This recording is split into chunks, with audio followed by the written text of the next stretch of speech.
Baba naman tayo. Ganda na ano. Tibay. Gana niya. For safety. Bakal siya.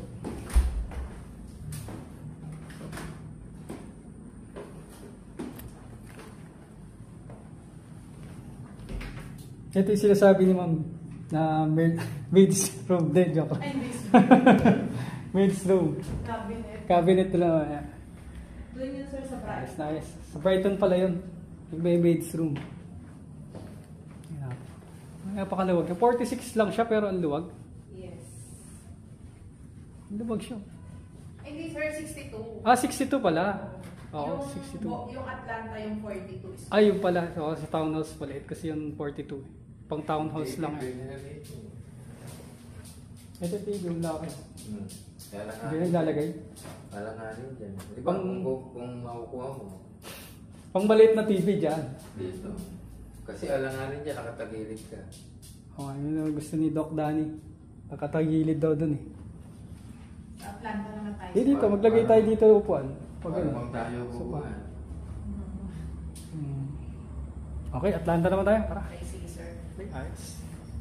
Townhouse po siya. So for the inner unit, yung minimum lot area niya sir is 48 square meter. Yung floor Okay. area niya is 42 square meter. Oo, maluwag So for na the siya. end unit naman sir, ang minimum lot area niya is 66 square meter sir. So yung floor area niya is 40. Ang kagandahan lang po sa end unit is meron tayong lanay area. Okay. Maluwag siya sa townhouse na regular kasing townhouse is 44 lang. Kaya ito is 42, 44 yung regular na townhouse. Pero kay Robinson Land, napakaluwag siya is 46. Panalo talaga. Ito laki oh. High ceiling. Atlanta Hawks. Atlanta townhouse, tapos si Boston single.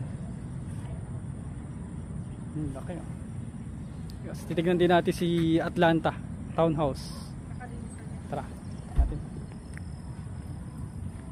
Ganda ng gamo nyo. Damong mani.